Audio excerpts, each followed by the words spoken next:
Mark chapter 5, 1 to 20. They went across the lake to the region of Gerasenes. When Jesus got out of the boat, a man with an impure spirit came from the tombs to meet him. The man lived in the tombs, and no one could bind him anymore, not even a chain. For he had often been chained hand and foot, but he tore the chains apart and broke the irons on his feet. No one was strong enough to subdue him. Night and day, among the tombs and in the hills, he would cry out and cut himself with stones. When he saw Jesus from a distance, he ran and fell on his knees in front of him. He shouted at the top of his voice, "What do you want from me, Jesus, Son of the Most High God? In God's name, don't torture me." For God had said to him, "Come out of this man, you impure spirit." Then Jesus asked him, "What is your name?" "My name is Legion," he replied, "for we are many." And he begged Jesus again and again not to send them out of the area. A large herd of pigs were feeding on the nearby hillside. The demon begged Jesus, "Send us among the pigs, allow us to go into them." He gave them permission, and the impure spirits came out and went into the pigs. The herd, about 2,000 in number, rushed down the steep bank into the lake and were drowned. Those tending the pigs ran off and reported this to the town and countryside, and the people went out to see what had happened. When they came to Jesus, they saw the man who had been possessed by the legion of demons sitting there, dressed and in his right mind, and they were afraid. Those who had seen it told the people what had happened to the demon-possessed man, and told about the pigs as well. Then the people began to plead with Jesus to leave their region. As Jesus was getting into the boat, the man who had been demon-possessed begged him to go with him. Jesus did not let him, but said, "Go home to your own people and tell them how much the Lord has done for you and how he has had mercy on you." So the man went away and began to tell in Decapolis how much Jesus had done for him, and all the people were amazed. Good morning, everybody. Morning. Have you ever thought someone was beyond God's reach, too broken to be restored? Have you ever thought that someone's situation seemed impossible for God to be able to break into? Maybe a friend, maybe someone at work, a neighbor, a family member, maybe even yourself. In Mark 5, we meet a man who seemed completely unreachable, unclean, untouchable, uncontrollable. Yet this man, when he encounters Jesus, his life is utterly cleansed. He's undeniably embraced, and he's unmistakably restored. This story that we've just had read to us teaches us that absolutely no one is beyond hope, that Jesus can reach the seemingly unreachable. And the context that we enter this story in this passage is that the crowds have begun to gather around Jesus. And so Jesus, to escape the crowds, he gets into a boat with his disciples. And the first verse we read that it says, "Then he went across the lake to the region of the Gerasenes." Now, just pausing there for a moment, just for a bit of context. This was already quite a shocking thing for Jesus to do. Jesus, a Jew, stepping into Gentile territory. You know, there were significant social, cultural, and religious tensions between these two groups of people. So in football speak, it would be like a Man U fan stepping into a Man City stand. In the world of politics, it would be sort of Labour, Reform, or BBC and GB News, if you're talking about the media. If we're looking at supermarkets, it's sort of M&S and Aldi. You know, there was this point that I'm making is that Jesus deliberately steps into a culture that is very different from his own, and when social tension is very present, he's not afraid to go there. So the gospel writer Mark, he tells us that Jesus and the disciples were in the boat, but he notes it's only Jesus who steps out of the boat, and he meets a man with an impure spirit that comes from the tomb to meet him. And so just really briefly this morning, I want to look at this story through three different lenses: the man's condition, the master's compassion, and the mission's commission. So first, the man's condition. It says, verse 3, this man lived in the tombs. No one could bind him anymore, not even with a chain, for he'd often been chained hand and foot, but he tore the chains apart. He broke the irons on his feet. No one was strong enough to subdue him. Night and day among the tombs in the hills, he would cry out and cut himself with stones. This man lived in the graveyard.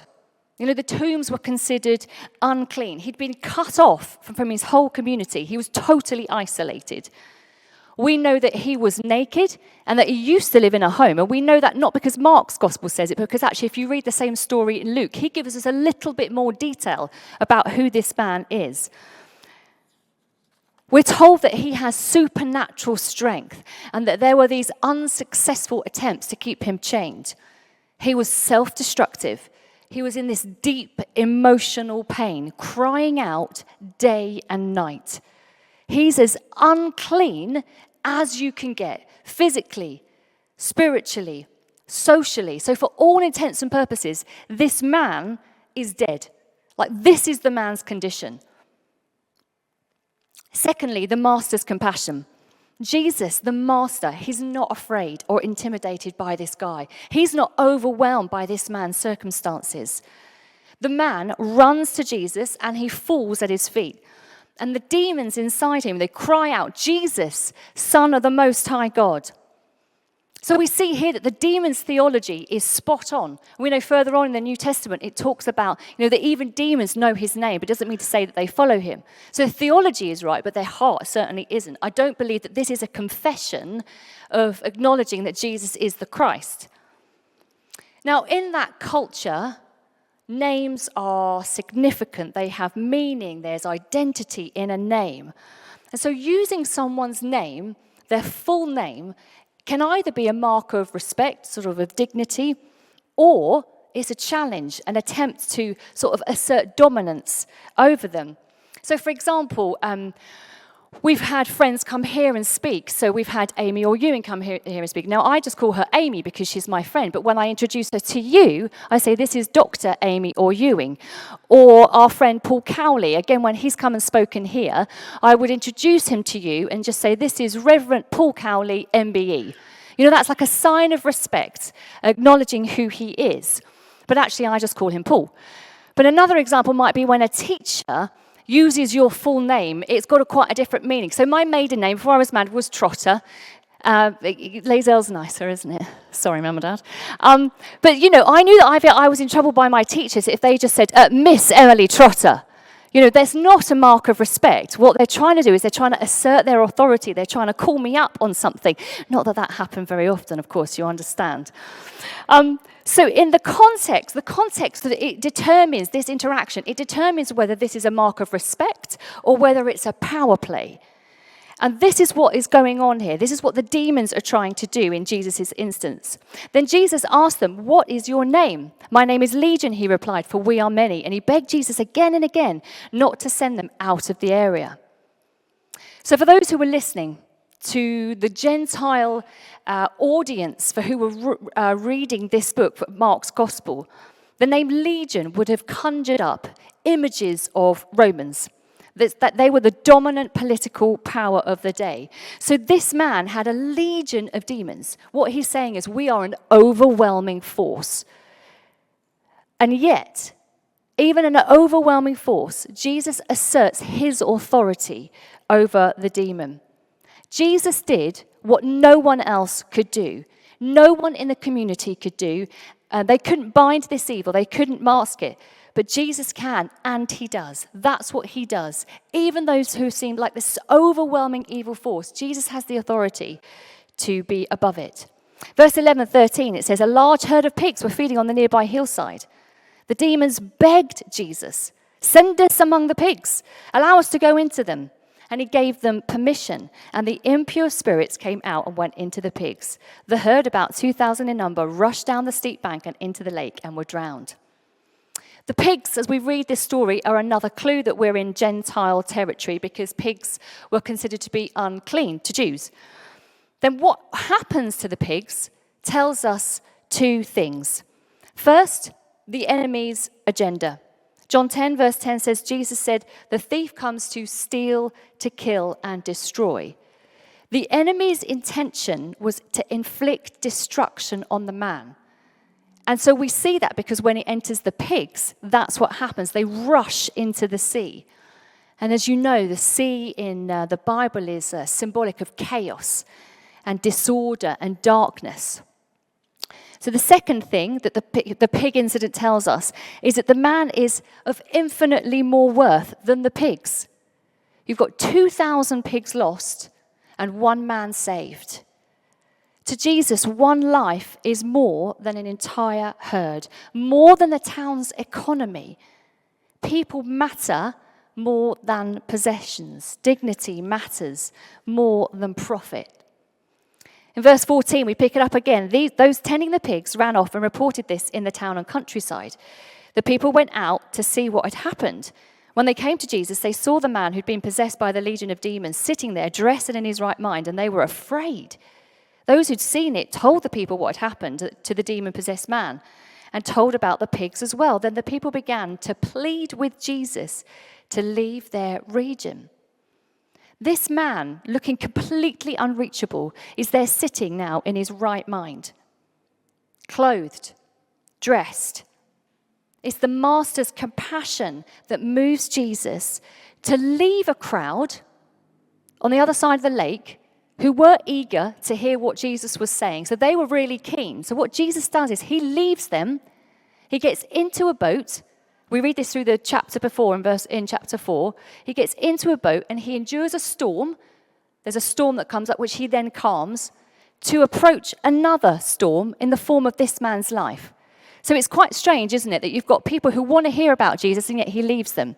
He heads into a storm, he calms it, asserting his authority again. And then he goes to meet the man whose life is an entire storm. This is the master's compassion that he would do that he would go after an individual, and he goes to cover the man's shame. It's the master's compassion that restores the man's dignity. Here he is now, sitting in his right mind. He is healed. He's totally healed, and he's completely set free. He's totally transformed by Jesus. But the response from the people in the area is a really weird one. It's fear. They've seen this man. They would have heard about him in the area. Now they've seen this man completely restored, and yet the people are fearful. The second response was them pleading for Jesus to leave. Notice in this story, 3 times someone begs Jesus. The demon begs Jesus, can we stay in this area? Don't send us out. And then Jesus answers. Then the people of the area who plead with him and just say, can you go? And then later on in the story, when the man who's been healed pleads with him, he begs with him, can I go with you? And Jesus answers each plea differently, but always with purpose. They seem more bothered about the pigs. The people in the city are more bothered than what's happened to the pigs than the transformation of this man. This culture, this community valued their economic stability, their temporal prosperity over spiritual transformation. They preferred the predictability of their familiar ways to the unsettling power and authority that Jesus represented. How do we respond when Jesus challenges our comforts, when he disrupts our plans? Like that man, do we run towards him? Or like the crowd, do we ask him to leave? Do we block him out? Are we prioritizing people over our resources the way Jesus does? Thirdly, the missions commission. This is also where we read about the third instance of begging with Jesus in verse 18. As Jesus was getting into the boat, the man who'd been demon-possessed begged to go with him. And Jesus didn't let him. Up until this point in the Gospel of Mark, Jesus has been inviting people to follow him. You know, he's going to the disciples, he's saying, come follow me, come follow me. And yet you've got this instant where this is incredible life-changing power, this incredible instance happens. The man says, can I come with you? And he says, no. The people from the area beg Jesus to leave, and he says, yes. And Jesus gets back in the boat that he's just got out of, and he goes back again across the lake to the other side where he's just come from. Sometimes Jesus' decisions don't seem to make any sense. They don't appear to follow any logic. They don't seem to be very efficient, in my mind, if I could be so bold. But Jesus had a purpose for this man that was beyond the immediate and the obvious. He commissions him with a mission. In verse 19, Jesus says, "Go home to your own people and tell them how much the Lord has done for you and how much he has had mercy on you." You see, Jesus sends those that he saves. There was an entire region that needed to hear the good news of Jesus. The Decapolis was not just one city, it was 10 cities. And the man was obedient. Really, he just wanted to be with Jesus. He wanted to follow him. But Jesus says, "No, I've got a mission for you." And so the man went away and began to tell in the Decapolis just how much Jesus has done for him. And then we read about the impact. All the people were amazed. Later, when you read on in Mark 7, when Jesus returns again, he goes back to that same area. Interestingly, the crowd then, who had told him to go, respond differently. This time, instead of fear, people bring their sick to Jesus. One man's story had prepared the ground. His testimony had spread across the Decapolis and made hearts ready.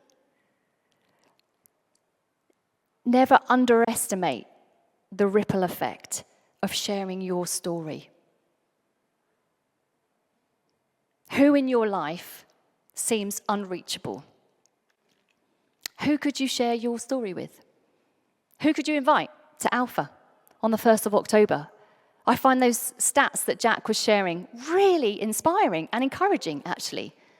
And then actually, there's thousands of people just in this postcode alone who are literally just waiting to be invited. At the climax of the Gospel of Mark, Jesus himself was stripped naked. He was cast outside the city. Jesus was surrounded by death. On the cross, he took the full force of evil so that we could go free, so that we could know true freedom.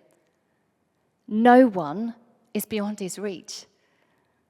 Not your father, not your child, not your friend, not your neighbor, not even you. No one is beyond his reach. The man in this story went from chains to freedom. He went from isolation to mission and purpose. He went from hopelessness to testimony. He had a story to tell.